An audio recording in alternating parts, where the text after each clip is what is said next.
Hello, welcome to this edition of Ring Takes here. I wish it was under better circumstances, but we decided to have an emergency podcast, of course, learning the passing of Bray Wyatt, Windham Rotunda, of course, third generation superstar, WWE superstar, father, innovator, creator. He passed away at the age of 36 today. Very, very, very, very crappy circumstances, of course. I'm always joined by Brian and Lewis here.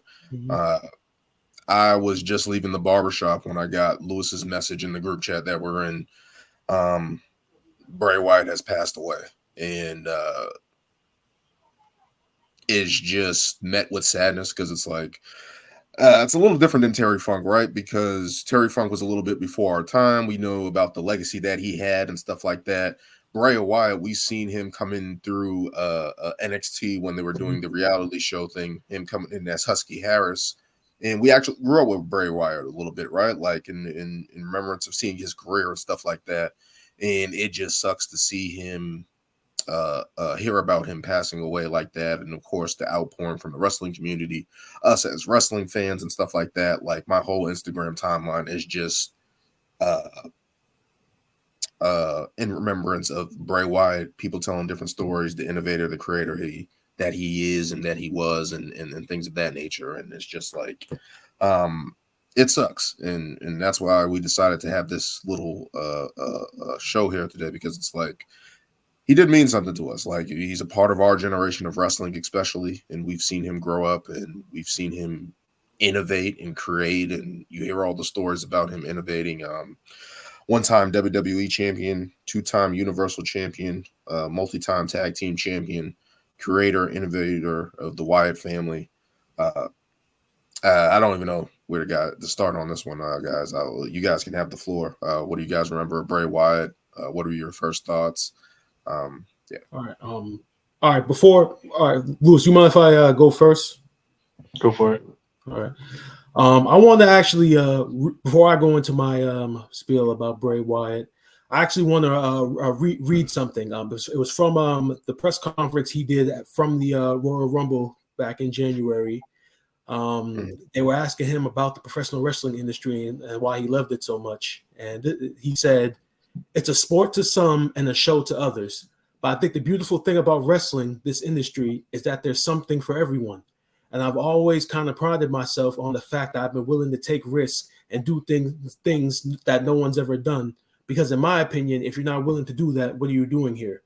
And then he further explained his approach, saying that it's about leaving a legacy for me, and I will pretty much do anything, especially if no one's ever done it before, because I know that people will notice, and it's fun for me. And just to hear those words, we all clearly did notice. This man was one of the greatest creative minds that I've ever seen in my life. This man was so unique with his cadences, his word choice, his tone. I mean, just the entire package is what made Bray Wyatt so special. And as Daniel had explained, where he came from, initially being on NXT as Husky Harris, and then when NXT got rebranded and Triple H took over, he introduced the Wyatt family. Now I hadn't seen that version of the Wyatt family, but from what I remember, it did get rave reviews. And I remember the vignettes on Raw introducing Bray Wyatt. I mean, the first time I saw it, I initially thought, okay, this guy Bray Wyatt, he's pretty much like a backwood mankind in a sense when I first saw it. And I mean, he debuted at that SummerSlam. I think it was in that Ring of Fire match against Kane. And it's fun. And it's funny. I realized that was 2013. I didn't even realize that Bray Wyatt had literally been in the company for a decade. I mean, minus when he got the time he got released. But yeah, like this man as a character was just so ahead of his time with everything that he did, and the superstars that he brought along with him. I mean, we're talking about Luke Harper, Brody Lee, who's also now with us. Talk about Eric Rowan, Big Red, and you talk about, of course, Braun Strowman, And you know, Oh so yeah. he Mhm. does. And the fact that being surrounded by him, I mean, the Wyatt family was one of the most interesting stables in a long time. And I can remember Elimination Chamber, the 6-man tag they had against the Shield, probably one of the Mhm. best 6-man tag matches I've ever seen. Mhm. I mean, Lewis, I'm gonna let you go because it's just.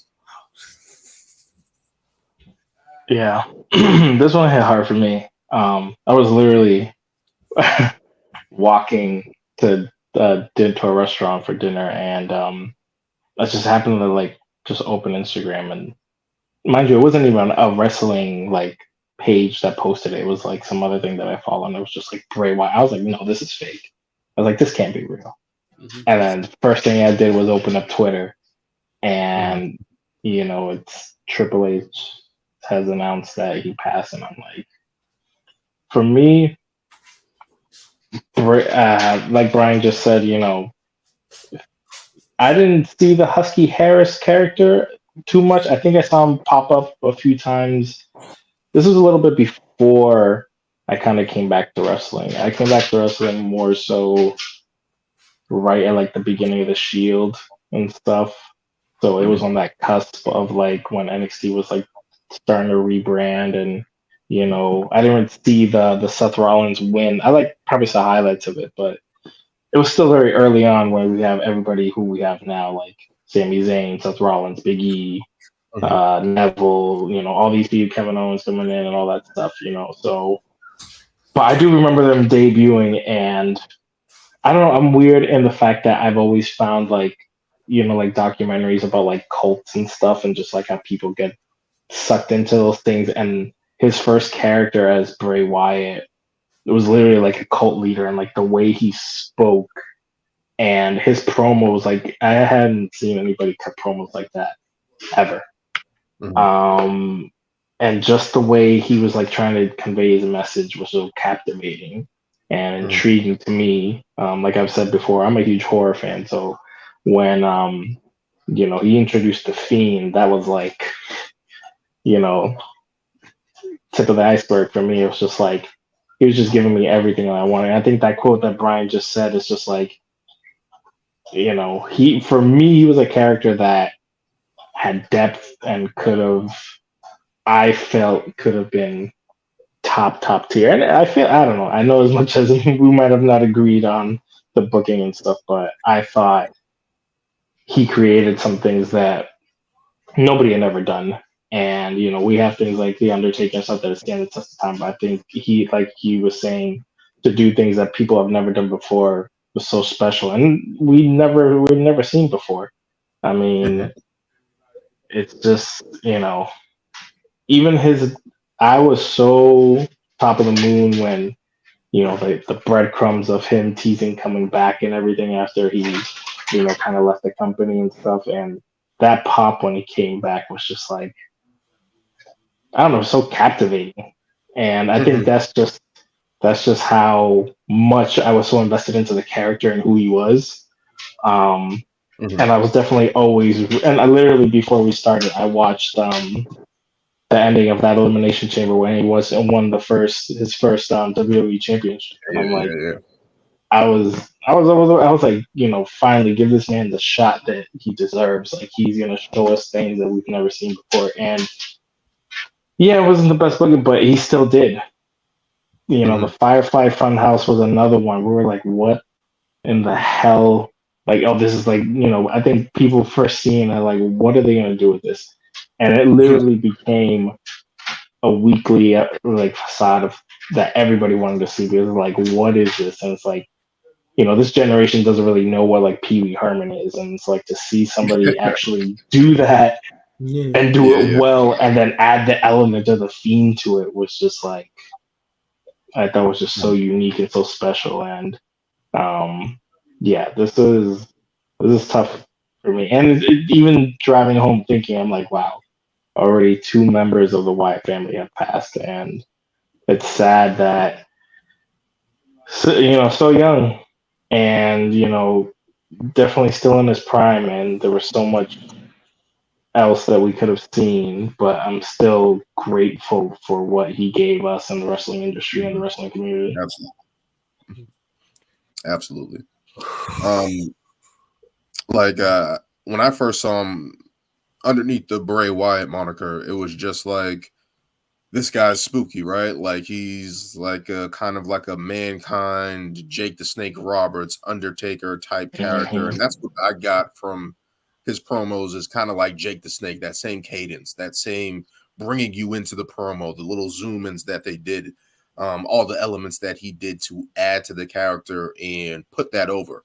And as we talked about, of course, in our GOAT bracket, one of the things that make a person the GOAT is their entrance. And when he comes in with the lantern and everyone has their lights on, their cell phones out and stuff like that to light up the arena, it definitely gave you that vibe every time that he entered.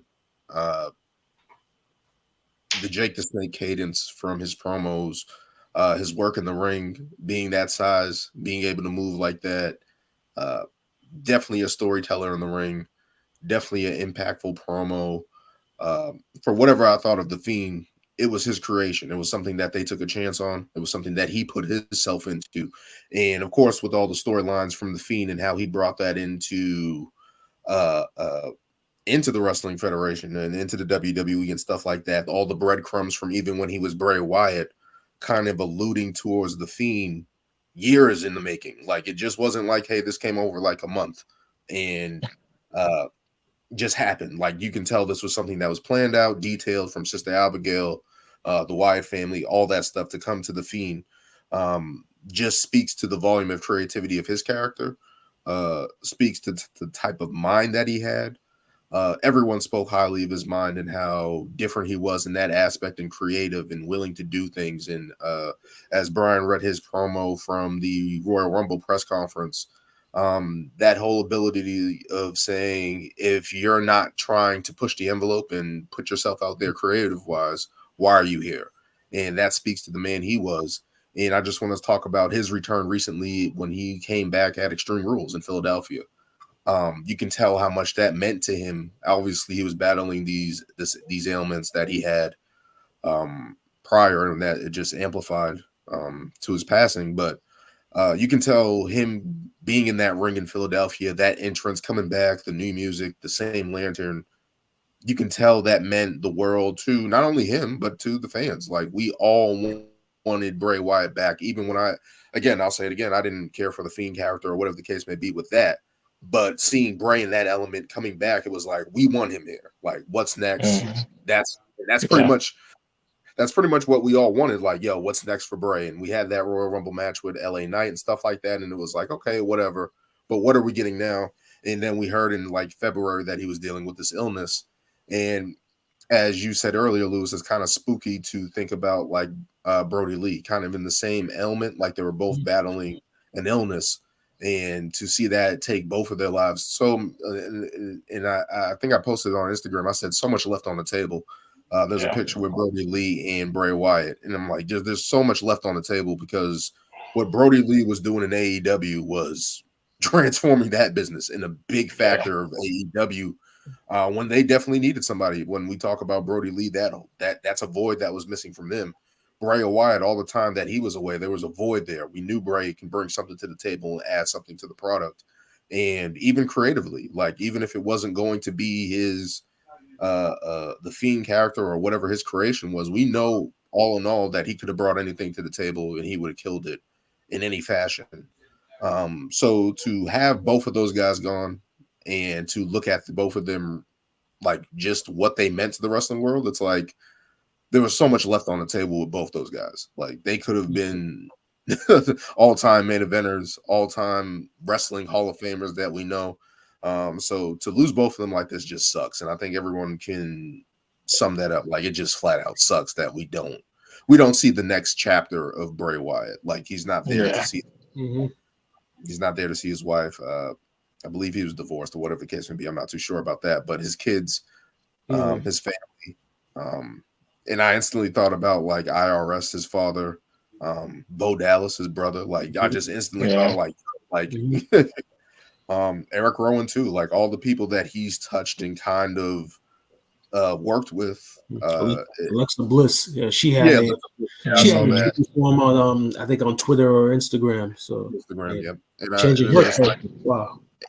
Chris Jericho said something about him, The Rock. Like everybody's coming. Like literally, I'm telling you, like all on my timeline is just Bray Wyatt stories from everyone. Like everyone. Yeah, So I saw Miro post one too, Rusev. yeah, and it's just like it's not even like it's like this touched everybody because it's like, yo, he's so young. We've seen him like every iteration of him, and it's just like to see it just not continue is just like it sucks. Like in every form of it, like not just the wrestling, like the creativity, the promos. He could have done anything. He could have been. He could have been on commentary. He could have been a manager. He could have done it all. When you look at his career, like even if he wasn't able to get back in the ring, there was going to be something that he was going to do within the wrestling world that was creative, that made an impact. So to lose that just stinks. Yeah, Stinks. Yeah, I want to know after Bobby Lashley, I just want to know what was going to be the plan moving forward.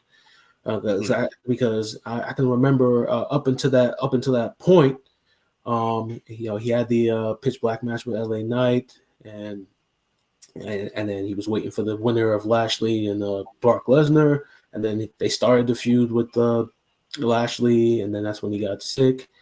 So I'm really curious to see what this whole wide six stable was going to consist of. I mean, because I can only imagine that. I can assume that Uncle Howdy was still going to be involved and such, and maybe that the feud with Lashley was going to actually reveal this stable or something of that nature.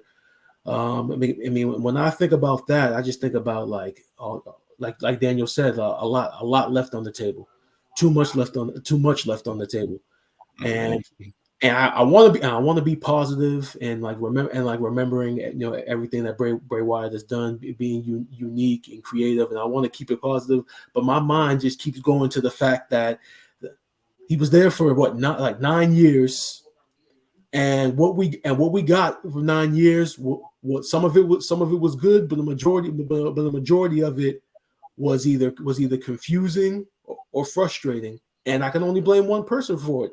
It's Vince. I mean, it's clear as day. I mean, it's when Vince doesn't understand you, he's gonna book you based upon how he interprets you, and you can definitely see that with Bray Wyatt, he kind of was a victim of that, and we keep expressing, saying how creative he is, how unique he is. Within that 9 year run, I definitely feel as though we should have gotten a lot more, a lot better, and exactly. And creative was the reason why. I mean, if they just let him, or if they just let him be what he was, or what he wanted to be, instead of confusing everyone, or them getting confused themselves. I mean, we could have gotten better, because that's how great he is. Yeah. And when sorry, Louis, but when you talk about the booking and stuff like that and all the creativity, and that's just the craziest thing, because we've seen Vince back Heidenreich, we've seen Vince back Snitsky, we've seen Vince back Shane O'Hare, like all these other twisted type of characters that we've seen given time to. And Bray Wyatt was the confusing one. Like, but there's a similarity with all three of those guys you named. Those guys were all like 6 feet tall, had muscles, and were Vince's kind of guy with his look. And Bray Wyatt, bullshit. If anything was the blueprint for Bray Wyatt, it's Mankind. So to see the chances that he took with Mankind and see that get over, and now we're getting a younger version of that, in a sense, and from that blueprint, from that arc, it should have been easy to translate that on TV. It didn't need to be as complicated as they try to make it seem. It didn't have to be as they did it. They didn't have to have so many stop and goes. Like that's like, as you said, we're all trying to stay positive here, but it's absolutely bullshit that he didn't get more of a run Yeah. And he's not even a guy. He's like that Jake the Snake character I talked about earlier, where he doesn't need a belt. Like Bray Wyatt didn't need a belt. It was nice to see him with the belt. But I always said that I was like, it's better when he was causing havoc, wreaking havoc. Like that's this version of it. So I just don't. It's bullshit. It's just bullshit. No, and that's why for me, I felt that the Wyatt family coming in should have been. I mean, they were, but I felt could have easily been a more dominant faction. The fact that they were, I felt, could have been on par and even more rival to the Shield and other groups, whatever, the New Day or whoever, like, which, they all had matches with them, but like, I felt like you could have, like, I don't know. For me, it's like, yeah, you don't always need the belt. You can be a captivating character, but I think what truly shows dominance is when you are literally taking over, kind of like, not the best example, but like Judgment Day, where like you see, or maybe more Undisputed Era, like everybody has the gold because they're working so efficiently and they're so put together as this group that is literally dominating. And I always felt like that group, like Eric Rowan, huge. Brody Lee, huge. And then out of nowhere, they threw in the element. Bray Wyatt wasn't a small dude. The man was, he was stocky. He was a tank. And then you throw in the Braun Strowman element. I felt easily. And my thing is, maybe I didn't see him maybe early on, Mankind. Definitely Jake the Snake. But like you said, it shouldn't have been so complicated when you literally have the Undertaker. You have the Undertaker, and you had the Ministry of Darkness at one point. Like you had all these like horror elements. This is just a different. Exactly. And we've been duped. And it's just like, this was a new, like, I don't know how anybody could have been like, hey, let me beat this, preacher or Bayou type cult leader, and I have a group and we're just gonna like, who's gonna, like, what, like. And I felt like the fact that he literally delivered that character so well, like it should have easily translated into like a more dominant faction. And like Brian was saying, I definitely wanted to see what the Wyatt Six was going to be. I wanted to see maybe something better with the whole Alexa Bliss thing. I feel like they convoluted that too soon. Like it should have been something that worked much longer than it did. And then they were kind of hinting, her kind of going back to that character when she came back, and we didn't get anything from that either. That's why I think I was just so happy with the Fiend. Yes, they kind of booked themselves into a corner where it's just like, and I don't know why they went down that route where this man is literally taking every finisher and, woohoo, he's like supernatural strong, but it's just like, come on, like, yeah, he could have came out, freak people out, take him out, and then you could have just had like a baby face go up against them, and like, you could have had the good versus evil for like the longest time, but then you have Seth Rollins over here doing it. It didn't make any sense. For me, it was just exactly. You had the Undertaker, you had Mankind. That's all you needed. You didn't need literally, like literally. Had the blueprint right there. Like literally right in front of you. Two surefire Hall of Famers with the blueprint. And the guy with the talent in the world to actually do it and actually be the version of Mankind, but actually have the promo skills of the Undertaker. Have that mystique of the Undertaker. And they even touched on that. Remember when they were in the ring and Undertaker whispered something to Bray Wyatt? Everybody for weeks, what did he say? What did he do? It was basically, in a way, the passing of the torch. Yeah. And it's like, we knew that long ago. So why aren't we getting more of that? Why aren't we getting the proper version of this? And I think that was the biggest misstep of this, is like booking. And I've always talked about it with many other superstars. There has been no other misjustice wrongdoing than Bray Wyatt, in my opinion, because all the talent's there, the skill is there, and they wasted it. So it's like it's just unacceptable at this point, and it sucks. And then that's just everything about this just sucks because it's like, Hey, we can still talk about the good things. I feel like when they had like Daniel Bryan join the Wyatt family, I thought that was a nice little twist. They kind of had Randy join a bit, even though that ended very. And yeah, I mean, even when they kind of broke them up and were trying to give everybody like that singles push, didn't really understand it. Maybe they could have given some more like, yeah, hey, he was IC champ, and then Rowan got some stupid spider thing. But I mean, hey, like I said, I was always captivated with his promos, with the messages he was sending, like the speaking in riddles, and just kind of keeping all of us guessing. And then I loved the Firefly Funhouse. I thought it was creepy, it was funny, something I had never seen anybody ever do, to literally go that route and create a character and a presentation and then just add this like deep horror, creepy, element to it that obviously, Pee Wee Herman had those creepy elements, but he definitely didn't have no demon fiend coming out killing kids or anything like that, so I mean, and we can't forget about the pandemic WrestleMania when he had the match against John Cena.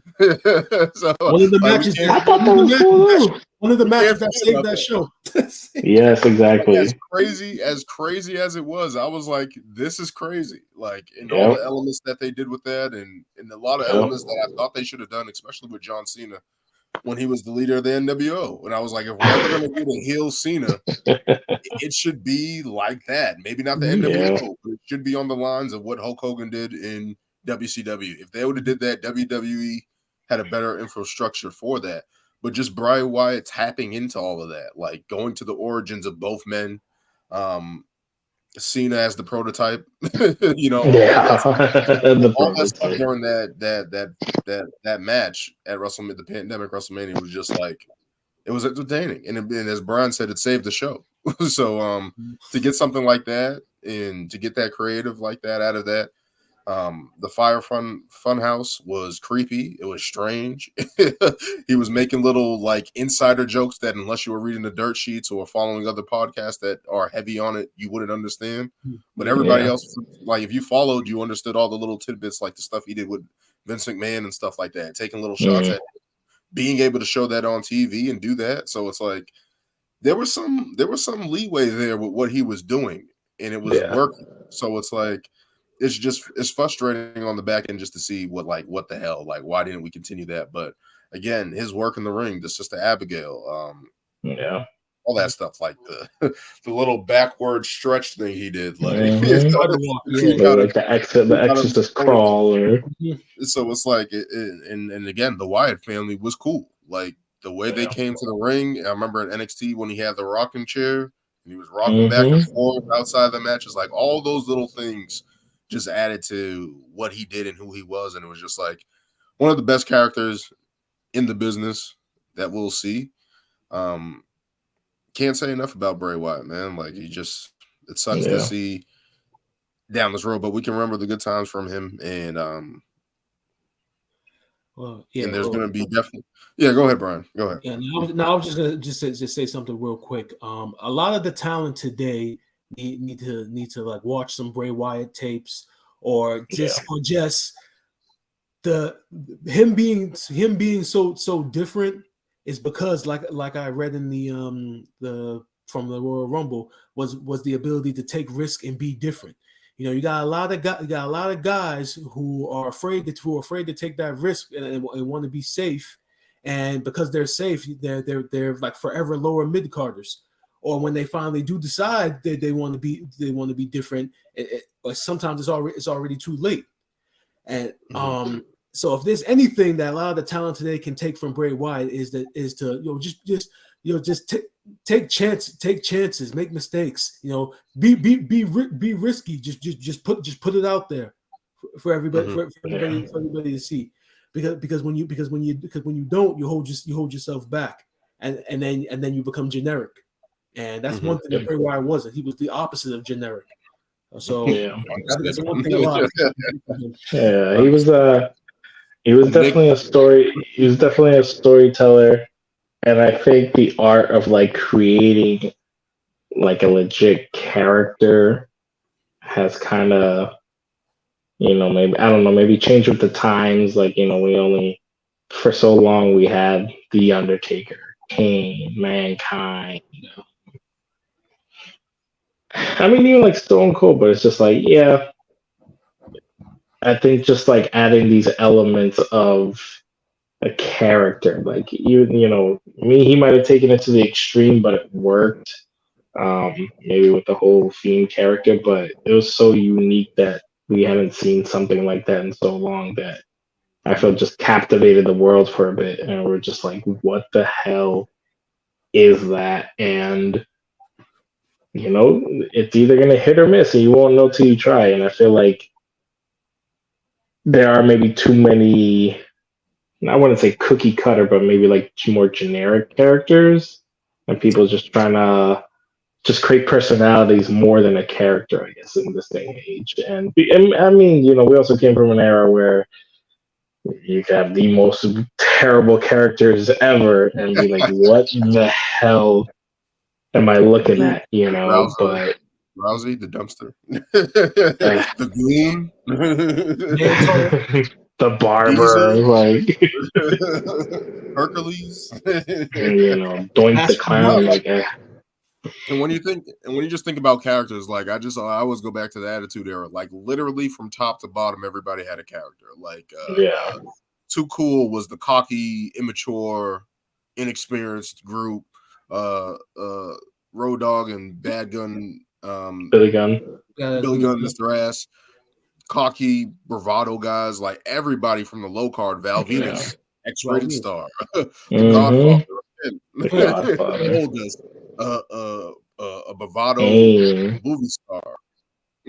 Like all these mid-carders had an attitude. Like D'Lo Brown, cocky dude. Like like everybody had a character to play. So it's just crazy to think in this era now that we come to. It's like there's people still struggling to find characters, and there's always that era where you're always going to have people on the roster that just don't have something right now, right? Like it's just always going to be like that. But to sit there and think about Bray Wyatt's character and just think of all the creativity and the wanting to take chances for better or worse, speaks to who he is. Like he was willing to die on that shield, right? Like die on that creativity. Like we've heard all the stories. Like he's begging to do this. Like he's begging to do this. He's willing to do this. He's not coming back unless he does this.